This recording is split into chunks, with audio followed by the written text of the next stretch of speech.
What's happening, everybody? It's Tone Space back at you. Now, into this stupid Lil Durk situation, as if there aren't way more pressing things going on that I will be covering. But, it is a good psychological study. Let's just look at it like that from a scientific perspective, right? A lot of people are wondering, wow, how could this man just crash out? He had the net worth of upwards to $60 million. Some say, how could he like just really throw all of that away, just engaging in pain and trauma and dishing it out on other people? And then something showed up on the YouTube feed. It was something from about 10 years ago, a little Lil Durk vlog when he had like a short haircut and everything, right? He looked so much happier. You look in his eyes, he still had life. He still had a certain vibrance. He still had hope. He still had things like that in his eyes. Whereas now, or in the last few years, he's lifeless in the eyes. I mean, look at him. Really take a look at this guy's eyes. I mean, some say, oh, just looks like a bug-eyed fool, but it's way more than that. Now, in some things where you might find him in motion, like in a video or something, you may not see it as much. Let's see if I can get a picture that shows him kind of in motion. I don't know. Well, if it's like a still shot from an interview or something like that, you may not notice it. But when people actually pose for an actual photograph, that's when you really see it. Because they're still. Their blood pressure is kind of going to be a little bit on the more moderate side. Heartbeat might slow down a bit. They're pausing. The picture captures a moment in time, and they're aware of that. So what happens? The truth comes out. He's rarely ever smiling. Now, this is him from, short haircut. This is him from back in the days. You could even see a little more life there.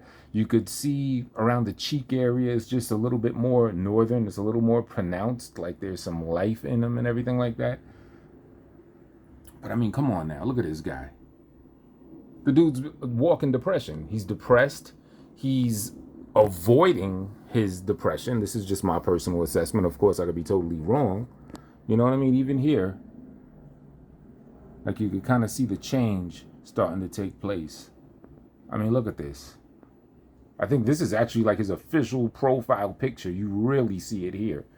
The subconscious has a way of wanting to come out, and then, you'll let it out without you even consciously being aware. I mean, of course, he's not going to look too happy here, but why does he look like this in practically every picture that he poses for? Just as depressed, just as down, just as detached, right? Well, check this out. Why would he be so detached? Here's an example of that. Some of you may recognize this. Wallow and Gilly, the kid or the king, whatever he calls himself, $1 million worth of game podcast. Lil Durk was on episode 157 as a guest, and they were talking about some real stuff because this is on the heels of about a year, maybe a year and some change after Lil Durk losing his brother to gun violence. His brother, D-Thang, as they called him, his older brother, actually, very close, right? Lost his brother to gun violence. And as a lot of you may know, he's been suspected of putting money out on certain people and knocking people off ever since, and even arguably even before that. But check this out. Check out this clip. This is a very popular clip from this interview. It's where the guy Wallow shares his pain because he lost a brother. I think in his case, he might have said it was his younger brother, but he lost a brother. And he said he had to pump his brakes. He had to check himself. He had to do some introspection. He had to forgive the person that took his brother's life, or he wouldn't be able to dish out $1 million worth of game in the position that he's in with this guy next to him. And he's trying to tell Lil Durk this, and you could tell he's sincere. He breaks down in tears. Let's take a quick little listen to what he had to say and Durk's reaction, most notably. And these women, they depending on y'all. You understand? And you know what I mean? And on some real shit, we racing each other. But not again, it's the condition of our mind, and I understand, but I'm telling you, there's something waiting for you. I don't give a fuck what you going through right now, little homies. You bigger than what you going through, nigga. If you on them perks, you fucked up, shit ain't right for you right now. Mm-hmm. The living conditions, nigga, you bigger, that's not you. Talk to him, cuz. You're not what the fuck you going through, so just hold on and keep going. Because I'm telling you, man, I can name 20, 30 niggas and my homies is dead. I'm here, though. And I'm going to say some shit that, like, this is documented. I got a TED Talk. I forgave my brother's killer. And I'm saying it to say this. Nigga that killed my brother. My brother died in my grandma's arms. in that fucking house that we grew up in. They shot my brother. He ran to the house. He died in Natty Hall when she opened the door. So I'm telling you, if I ain't let that shit go, I won't be right here today. I won't be here for my niece and my nephews. Me and Gil won't be doing this. Y'all won't know me. I won't be able to give y'all this game. But I had to leave. I had to let that shit go. And when I let that shit go, nigga, I started to grow. And I started to glow. And now I'm here today, and it was harder than a motherfucker, man. And I'm talking about this my big brother, nigga. I shared the cell with him. I shared the bed with him when we was fucking kids. This little Steve. But I can tell you one thing. Now I'm out here taking care of his daughter, paying for her to go to school, taking care of my nephew, taking care of my mama and my grandmama. Talk to him. Sure. Because I forgave my brother killer, but you know, I understand. I understand what y'all going through. But I love all you young niggas in here. And I mean that shit. I love you niggas, man. And I hope y'all make it out. I hope y'all make it the fuck out, man.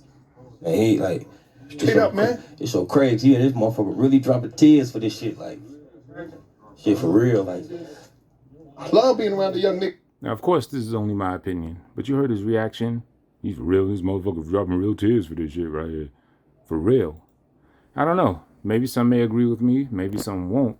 But that reaction to such heartfelt, heart pouring out on the behalf of this Wallow guy, Durk's reaction to me, it was just very detached. Like he didn't really, in my opinion, he didn't quite embrace the actual substance of the message, the cautionary tale. Because to embrace it, he has to embrace his own pain. His feedback was like, yo, him. He's dropping real tears here. He's literally crying up in this. He's doing it. He's doing it. Not me. He's doing it. Because I'm not ready to face my pain like that, you know? I'm sitting here with these bricks of dead presidents on these things right here. Jewelry on, everything like that. Fast life. Doing whatever I'm doing. Yeah, I got a whole bunch of pain going on. As recent as maybe even a little less, a little more than a year ago. But nah, I'm doing this. Yeah, but you? Yeah. You dropping real tears. Y'all see this guy? He's dropping real tears. He's like detached. And you could tell how detached he is just by looking at him. So for anyone that's wondering, how could a $60 million net worth individual risk it all, throw it all away like that to dish out pain to other people? Quando Rondo didn't even do anything to him. The other guy did. But he's an easy target. Okay, let's dish him some pain. Another guy that may or may not have said something about somebody. Potentially. You know, we don't know exactly what's going on yet, but potentially, at least according to him in his lyrics anyway, suggesting that he's been dishing out pain left and right. Now you got to understand, somebody that is bearing so much pain, and especially those that don't face it, but it subtly lets out, like when you see them in a still frame or a frame that they purposely held still for, when their heartbeat just slows down just enough for the true face of who they are to show up and the true window to their soul to reveal what they're really going through. Someone like that, it's dangerous, could be very dangerous. But because without any type of empathy, since they're not even being empathetic, sympathetic to their own thing, they're just keeping it pushing, but they're dishing the pain to other people because they're not doing self-reflection. They're not doing self-healing. I don't care how many almost healed albums or remix albums you drop.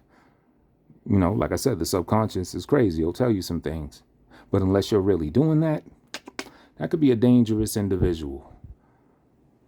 Again, even subconsciously, they're going to want to dish that pain out to whoever they can. And they're just looking for an excuse because their day-to-day is a very painful experience to live with. $6, $60 million, it doesn't matter. It doesn't make a difference. It's painful. Could be a very dangerous individual, but ultimately, a dangerous individual like that is ultimately going to be the most dangerous toward themselves. Hence the position that he's in. That's why, from what I find, him at his most, at least, you know, out of his public appearances, public eye, he seems the most happiest when he's embracing his music in his videos, talking that talk about the pain that he's allegedly dishing out. Oh, look, his eyes is lit up right now. Let's hear what he has to say with this genuinely happy look on his face. What is he talking about under this condition? My brother D thing just got killed and I've been slow since. But we got back on their ass, I bet they know this. Woo, happy guys. Speaking facts, this ain't no diss. Keep the police out my business, we don't post shit. Trigger happy, I be with Zoom and we on 4-6. Have you ever seen anybody that happy in the video? Or have you ever seen such a contrast? Somebody that looks so sad on the regular, yet when they're talking about putting pain out, they look ecstatic. Let's do another one. Look at them.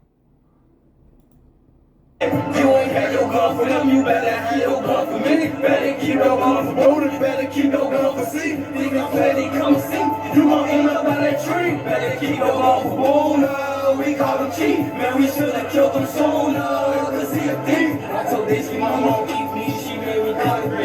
She like smirking on July right way, just like Halloween. He's relishing in it. He's relishing in it.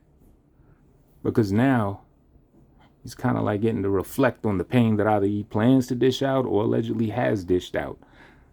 These are his happy moments. It's crazy. Me dad, you got in front of that fast, think you a lifesaver. And I fell out with my bitch, thought she was cheating, but it was a vibrator. Y'all left a broke down when your broke dad turned to a crybaby. I just be the same good case with the same lawyer that. So there you have it. I don't think it's really much of a mystery how a $60 million individual could throw it all away because they're avoiding themselves and the pain in their eyes. You know what I'm saying? As they're subconsciously really trying to heal. I'm almost healed. Are you? How are you almost healed? I mean, I know you embraced Islam and stuff. You know, a lot of people go to belief systems, religion and stuff like that. That's a good sign that people are going through some things, is it not? But was, you know, dishing pain out to other people, was that part of the healing process that had him, as he put it, almost healed? But I mean, if you look at him, he didn't look almost healed at all. But that's how that could happen. If you ask me, my personal opinion, what do you think?